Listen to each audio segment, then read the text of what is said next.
Hello students, I am नवीन। स्वागत है आपका मेरे YouTube channel basic maths on tips में। और इस वीडियो में मैं करने वाला हूँ क्लास 9th चैप्टर सर्कल से रिलेटेड इंपॉर्टेंट क्वेश्चन।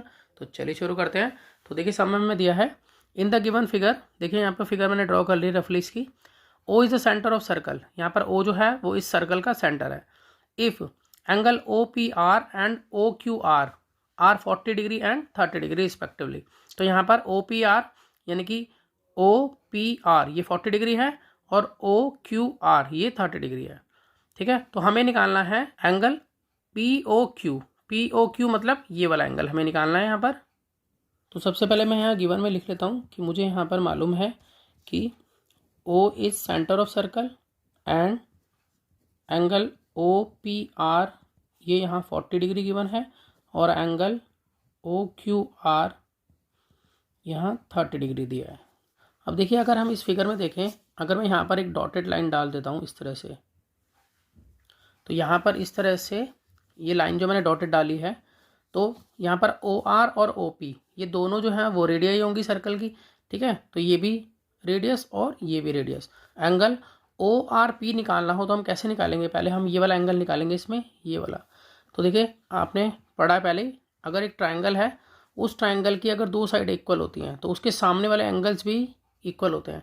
इसे बोलते हैं angle opposite to equal side. तो यहाँ पर ये अप्लाई हो रहा है। तो यहाँ पर ओ आर पी एक ट्राइंगल है और ओ आर और ओ पी ये दोनों जो हैं वो साइड से इक्वल होंगी, क्योंकि यहाँ पर रेडियस है और रेडियस हर जगह से इक्वल होती हैं। तो यहाँ पर ये दोनों साइड अगर इक्वल होंगे तो उसके सामने वाले जो एंगल्स होंगे, यानी कि एंगल ओ आर पी और एंगल ओ पी आर ये दोनों ही एंगल एक दूसरे के इक्वल होंगे। तो इस तरह से ये हो जाएगा 40 डिग्री। और सेम हम यहाँ अप्लाई करेंगे। यहाँ पर भी देखिए ओ आर और ओ क्यू ये दोनों रेडियस है, तो इट मीन्स इस ट्राइंगल की यानी कि ओ आर क्यू ट्राइंगल की ओ आर और ओ क्यू अगर इक्वल होंगी तो उनके सामने वाले एंगल जो हैं वो भी एक दूसरे के इक्वल होंगे। तो यानी कि अगर ये 30 डिग्री है तो ये वाला भी 30 डिग्री होगा। तो पहले हम इतना लिख लेते हैं इसको। तो हम इसको इस तरह से लिखेंगे कि यहाँ पर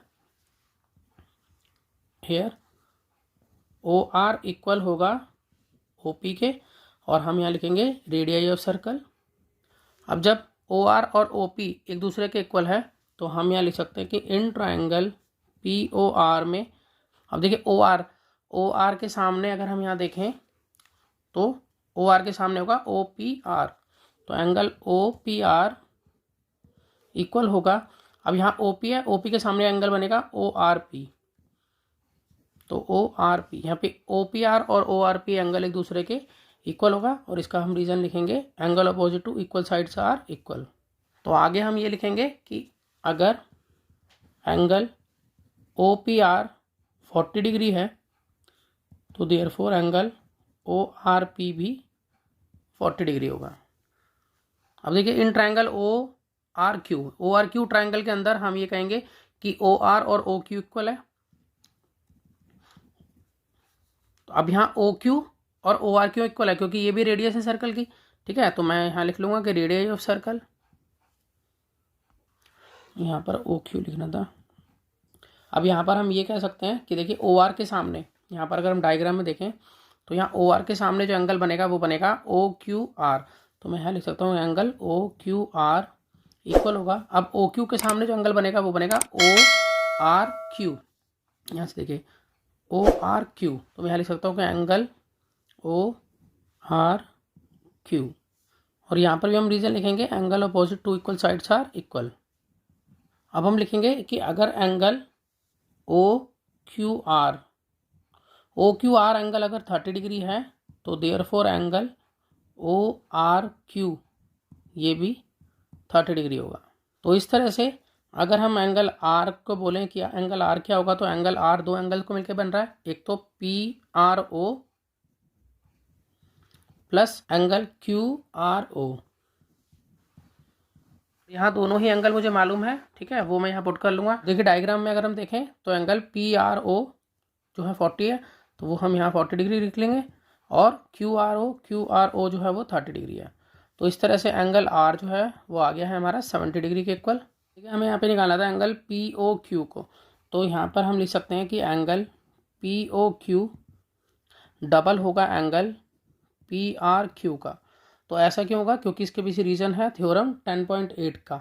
तो थ्योरम 10.8 के according the angle subtended bye an arc at the centre is double the angle subtended bye an any point of the remaining part of the circle. इसकी वजह से ये जो है इसका डबल हो जाता है, मतलब जो भी एंगल यहाँ होगा उसका डबल एंगल जो है वो यहाँ बनता है। ठीक है, तो इसलिए मैं ये कह सकता हूँ 2 इंटू, अब एंगल पी आर क्यू जो है वो 70 डिग्री आया है।